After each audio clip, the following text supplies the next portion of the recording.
যা বর্তমান সময়ে শেখ হাসিনা সরকারের বিশ্বস্ত সাবেক ধর্মমন্ত্রী ফরিদুল হক খান দুলাল ভোট কারচুপির মাধ্যমে জামালপুরের ইসলামপুর আসনে হয়েছেন 4 বার সংসদ সদস্য। এর আগে বিএনপি, জামায়াত, জাতীয় পার্টি সব দলের সাথেই ছিল তার পথ চলা। তবে আওয়ামী লীগে যোগদান করেছেন 1998 সালে। যোগদান করে 2008 সালে এমপি বনে যান। এরপরে পেয়ে যান ধর্ম প্রতিমন্ত্রীর দায়িত্ব। এমপি হওয়ার আগে ছিল না কিছুই, সামান্য পাট ব্যবসা করেই সাদামাটা জীবনযাপন করতেন। ছিল 29 লাখ টাকার ঋণ। এমপি হওয়ার পরেই আর পেছন ফিরে তাকাতে হয়নি সাবেক এই ধর্মমন্ত্রীকে। ফরিদুল হক খান দুলালের ভাই মাসুম খানের নেতৃত্বে এলাকায় গড়ে তোলেন ত্রাসের রাজত্ব। আওয়ামী লীগের নেতাকর্মীদের বাদ দিয়ে গড়ে তোলেন দুলাল বাহিনী। শেখ হাসিনার অন্যান্য মন্ত্রী এমপিদের মতো তিনিও নানা অপরাধ ও গুম খুনের সাথে নিজেকে জড়িয়েছিলেন। সাবেক এই ধর্মমন্ত্রীর ইসলামপুরে রয়েছে 4 তলা বিশিষ্ট একটা বিশাল বাণিজ্যিক ভবন। ঢাকাতেও আছে বেশ কয়েকটি ফ্ল্যাট। অস্ট্রেলিয়া ও কানাডাতেও আছে নামে বেনামে জায়গা, জমি ও বাড়ি। চড়েন কোটি টাকা দামের গাড়িতেও। দেশ টিভির অনুসন্ধানে জানা যায়, ফরিদুল হক খান তার এলাকার টিয়ার কাবিখা পুরোটা নিয়ন্ত্রণ করে কাজ না করেই দিনের পর দিন টাকা হাতিয়ে নিয়েছেন।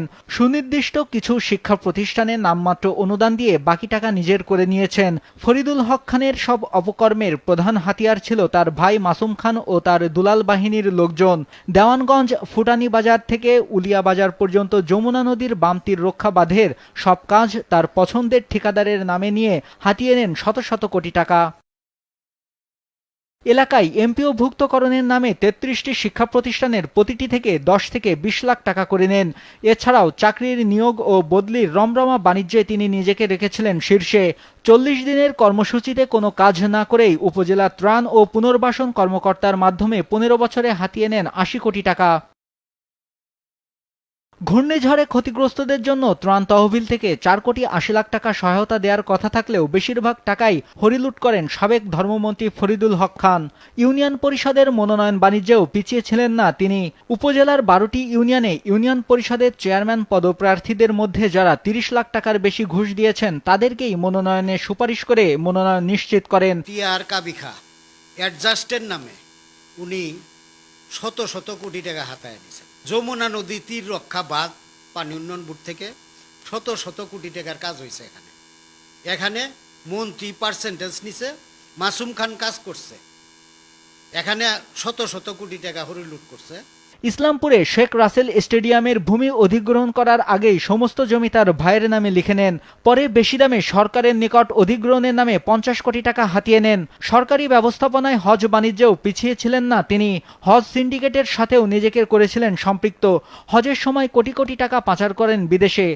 হজে যেতে হলে 7 লক্ষ টাকা জমা দিতে হচ্ছে। এটা আমাদের বাংলাদেশের মানুষের জন্য একটা দুর্ভাগ্য যে এই ফরিদুল হক খান দুলালের মতো একজন ধর্মমন্ত্রী এই বাংলা ইসলামপুর সহ বাংলাদেশের সমস্ত লোককে একটা জিম্মি করে এই পবিত্র হজ করাটাও তিনি এই দুর্নীতির বাইরে রাখতে পারেন নাই। তার এই দুর্নীতি খতিয়ে দেখুক এবং তার দেশদ্রোহী কাজের জন্য তাকে রাষ্ট্রীয় দ্রোহী মামলা শামিল করা হোক এবং দুর্নীতিবাজ হিসেবে চিহ্নিত করা হোক। এক সময় ঋণগ্রস্ত হয়েও হাজার কোটি টাকার মালিক সাবেক ধর্মমন্ত্রী ফরিদুল হক খান রয়েছেন আত্মগোপনে। যে কোনো সময় বিদেশ পালিয়ে যাওয়ার আপ্রাণ চেষ্টা চালিয়ে যাচ্ছেন। দুর্নীতিবাজ এই সাবেক ধর্মমন্ত্রী ফরিদুল হক খানকে দ্রুত গ্রেপ্তার করে সর্বোচ্চ শাস্তির দাবি জানিয়েছেন জামালপুরবাসী। নিউজ ডেস্ক, দেশ টিভি।